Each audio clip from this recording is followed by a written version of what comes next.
Ich habe gelesen, er kommt aus der IT-Branche, hat Geld wie Heu. Hast du den wegen ja, das habe ich auch gelesen. Ja, ich suche es immer zu Hause. Genau. Ich habe noch nicht rausgefunden, wo er es versteckt hat. Sehr gut. Hast du den geheiratet wegen den äußerlichen Qualitäten oder weil du deinen Computer nie selbst... Ja, das stimmt natürlich.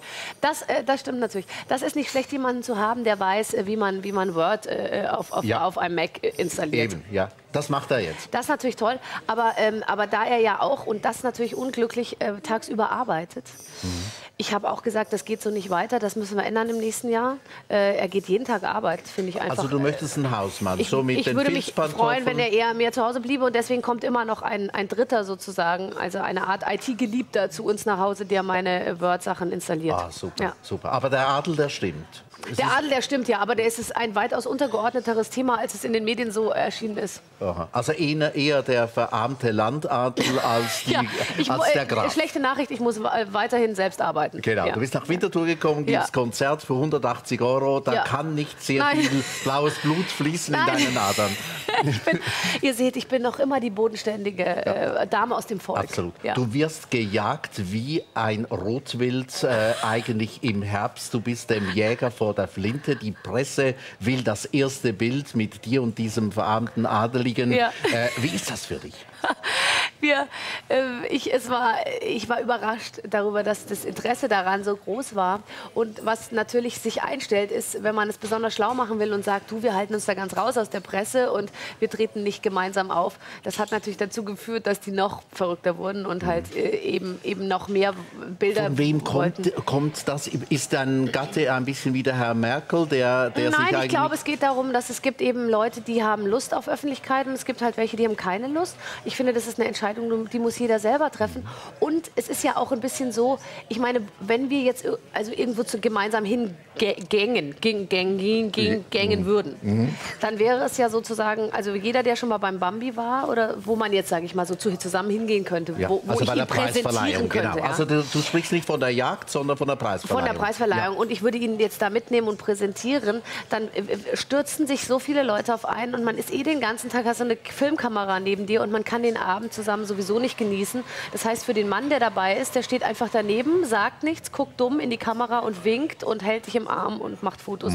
Und dann haben wir einfach entschlossen, dass wir das nicht wollen. Aber ich habe das Gefühl, die Presse hat ein anderes Verhältnis zu dir plötzlich gekriegt. Mit dieser Heirat, mit dieser Hochzeit. Du warst die nette Kollegin, die Quasselstrippe, die temperamentvolle Frau. Und jetzt, da du dein Privatleben ein bisschen versteckst, geben die dir das zurück. Ich habe doch einige kritische Kommentare und so also gelesen, die haben schon, die natürlich ein bisschen sauer waren, dass ich nichts rausgegeben habe, die haben kritisch geschrieben, was ja auch ihr gutes Recht ist. Aber ich habe eigentlich nie übermäßig viel über mein Privatleben geredet, und ich habe vor allem niemals Presse an meinem Privatleben teilhaben lassen. Ich bin nie mit Presse gemeinsam in Urlaub gefahren, ich habe keine Love-Story-Fotos oder was weiß ich was gemacht, und ich habe mich immer von der Presse bei meiner Arbeit begleiten lassen, und das mache ich auch weiterhin. Und nur ist jetzt halt, früher hat man ein bisschen was erzählt und die Sachen wurden immer total aufgebauscht und verfälscht, und irgendwann denkt man sich dann, jetzt ist es mir so wichtig, dass ich nicht mehr möchte, dass Sachen trivialisiert, aufgebauscht oder verfälscht werden. Und bevor ich irgendwas sage und hinterher macht die Zeitung wieder irgendeinen Scheiß draus, sage ich lieber gar nichts. Ganz einfach. Wunderbar. Und es funktioniert eigentlich super. War es ein bisschen Torschlusspanik bei dir? Mit dem Heiraten? Ja, mit dem Heiraten. Wegen 35? Ja. Ich habe ja schon mehrfach, um zu völlige Verwirrung zu stiften, angekündigt, jetzt zu heiraten. Hab's aber nie wirklich ernst in Erwägung gezogen. Und ich finde, man sollte dann heiraten, wenn man viel anderes durchprobiert hat. Also du bist reich an du bist reich an Erfahrung, kann man sagen? Nein, ich glaube, es ist nicht richtig, mit 22 zu heiraten. Ja. Das glaube ich. Also es ist das richtige Nicht in der Alter? heutigen Zeit. Genau. Ich glaube, wenn Leute immer, die Presse hat ja auch oft dann über mich geschrieben, wenn eine Beziehung in die Brüche ging oder so, und dann haben sie, warum findet sie nicht den richtigen? Warum haben erfolgreiche Frauen so ein Pech in der Liebe Depression und so? bei Barbara. Ich war immer froh nach 2, 3 Jahren, wenn was Neues kam, und ich habe immer gedacht, ja super, ich möchte noch nicht mit 25... Ist das endgültig vorbei? Hast du so den Schalter gedreht? Nein, das weiß ich, das weiß man immer erst hinterher. Aber ich wollte nicht mit 25 die Liebe meines Lebens finden. Ich war heilfroh, dass das immer so Episoden waren, wo man sich dachte, gut, haben wir jetzt mal ausprobiert. Groß und sportlich, als nächstes probieren wir mal klein und Bürohengst. Man muss alles mal durchprobieren, um rauszufinden. Der Prinz da, ist der mehr der Bürohengst oder der große... Der vereinigt natürlich alles in sich. Das ist natürlich super. Alles in sich. Jetzt hast du gesagt, das größte Geheimnis oder die größte Herausforderung wäre, ein Kind zu kriegen, ohne dass die Bildzeitung das erfährt. Ja, ja, klar. Ja, Viele Barbara, denken, ich sei nur dick, dabei habe ich schon drei Kinder. Ist was im Ofen? Ja. Ist was im Ofen? Oh, ja. Eine schöne Frage. Ist was im Ofen? Was für eine romantische Frage. Ja, wir ein Schweizer, wir in sind der nicht so Röhre. romantisch. Ist was im Ofen? Ist was im Ofen? Ja, nein, aber ich würde es versprechen, wenn es soweit ist, würde ich dir die Exklusivrechte. Exklusiv. Oh, und dann super. stelle ich mir Folgendes vor. Wir könnten dann die Geburt, also den Weg zur Geburt filmen, die Geburt filmen. Dürfen und wir? warum muss der Mann dabei sein? Es wäre doch schön, wenn du dabei wärst.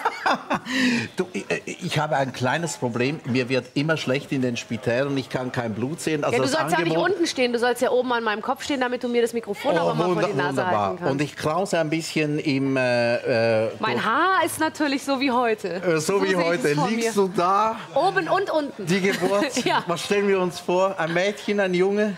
Zwillinge? Naja, wie das halt ist bei einer künstlichen Befruchtung. Die werdet ihr übrigens auch... Ja, der IT, das Kind ist vom IT-Prinzen. Also der Ja, ist doch klar, nicht aber wir künstlich machen... befruchtet. Nein, da werden mehrere Genpools Ist der miteinander 70, oder? verschmolzen. Genau. Also auch diese künstliche Befruchtung möchte ich auch exklusiv gefilmt haben. Exklusiv, Ja. super. Also wir machen eine Riesenstory. Ich komme riesen ins Geschäft hier. Ja, super, Super. super. Ich habe Angst, dass du irgendwann im Dschungelcamp endest und dann ist es viel besser, wir machen das zusammen, die Geburt. Genau. Die Zeugung, die künstliche Befruchtung bis zur Geburt. Oh, ich super. oben im Spital und krause dein Schon Haar. wieder 180 € verdient. Ja, wir zahlen 200 Okay, für das. super. Ohne steuerfrei. Steuerfrei. Ja, da lege ich gleich bei der UBS an, wenn es sie dann noch gibt. Bei der UBS. Grübel wird jetzt einen Höhenflug antreten.